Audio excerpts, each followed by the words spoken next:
کتب خانہ اس کا کیا مطلب ہے؟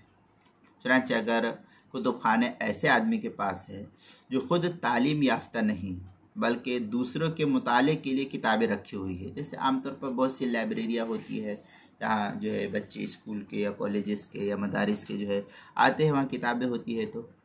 اور کتابوں کی قیمت نصاب کے برابر یا اس سے زیادہ ہے تو کتابوں کے مالک پر قربانی واجب ہوگی،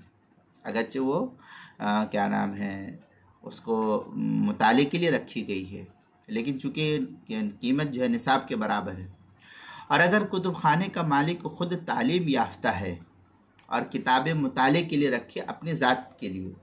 تو کتابوں کے مالک پر قربانی واجب نہیں۔ پہلی جو صورت تھی وہ اس لیے کہ اس میں خود تعلیم یافتہ نہیں بلکہ دوسرے کے لیے رکھا ہے،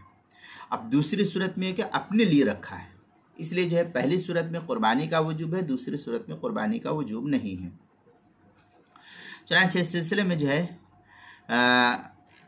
فقہا کی جو عبارت ہے فتاوی ہند کی وہ اس طریقے سے نقل کی گئی ہے، وَإِنْ كَانَ لَهُ مُصْحَفٌ قِيمَتُهُ 100 دِرْهَمًا وَهُوَ مِمَّنْ يُحْسِنُ أَنْ يَقْرَأَ مِنْهُ فَلَا أُضْحِيَّةَ عَلَيْهِ۔ اس طریقے کی عبارت جو ہے فتاوی ہندیہ جلد نمبر 5 صفحہ نمبر 293 کتاب الاضحیہ الباب الاول کے تحت جو اس کو نقل کیا ہے، مکتبہ رشیدیہ کوئٹہ بلوچستان کا چھپا ہوا نسخہ اس کے اندر۔ دوسری صورت یہ کہ اگر کتب خانے کی کتابیں تجارت کے لیے، جیسے عام مارکیٹوں کے اندر ہوتا ہے کہ تجارت کے لیے، کاروبار کے لیے ہوتی ہے، اور کتابوں کی قیمت نصاب کے برابر ہے یا اس سے زیادہ ہے تو اس پر قربانی کا وجوب لازم ہوگا۔ چنانچہ اس سلسلے میں جو ہے فتاوی شامیہ میں ہے وشرائطها الاسلام والاقامہ والیسار الذی یتعلق به وجوب صدقۃ الفطر،